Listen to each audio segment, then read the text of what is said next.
குமாரபாளையம் அருகே 2 கண்டெய்னர் லாரிகள் நேருக்கு நேர் மோதிக்கொண்ட விபத்தில் ஓட்டுநர்கள் இருவரும் உயிரிழந்தனர். சேலத்திலிருந்து நூல்பாரம் ஏற்றிய லாரி ஒன்று கோவைக்கு சென்று கொண்டிருந்தது. இந்த கண்டெய்னர் லாரியினை கேரள மாநிலம் இடுக்கி பகுதியைச் சேர்ந்த பினு என்ற ஓட்டுநர் இயக்கிய நிலையில் கண்டெய்னர் லாரி நாமக்கல் மாவட்டம் குமாரபாளையம் அருகே உள்ள தேசிய நெடுஞ்சாலையில் உள்ள ஆசிரியர் குடியிருப்பு பகுதியில் வந்து கொண்டிருந்த பொழுது கண்டெய்னர் லாரியின் முன்சக்கர டயர் வெடித்தது. இதில் கண்டெய்னர் லாரி ஓட்டுநர் கட்டுப்பாட்டை இழந்து தடுப்பு சுவரை தாண்டி நெடுஞ்சாலையின் எதிர் திசையில் பொள்ளாச்சியில் இருந்து திருச்சிக்கு கோழிகளை ஏற்றிக்கொண்டு மேற்கு வங்காளத்தைச் சேர்ந்த அசாருதீன் என்பவர் ஓட்டி சென்ற கண்டெய்னர் லாரி மீது மோதியது.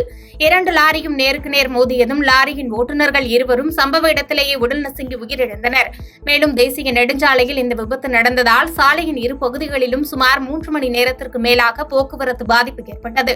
இதனையடுத்து குமாரபாளையம் தீயணைப்புத் துறையினர் விரைந்து வந்து இடிபாடுகளில் சிக்கியிருந்த 2 ஓட்டுநர்களின் சடலங்களையும் மீட்டு பிரேத பரிசோதனைக்காக குமாரபாளையம் அரசு மருத்துவமனைக்கு அனுப்பி வைத்தனர். மேலும் விபத்து குறித்து குமாரபாளையம் போலீசார் வழக்கு பதிவு செய்து விசாரணை மேற்கொண்டு வருகின்றனர். பாதகம் செய்பவரை கண்டால் நாம் பயங்கொள்ளலாகாது பாப்பா. மோதி மிதித்து விடு பாப்பா, அவர் முகத்தில் உமிழ்ந்து விடு பாப்பா.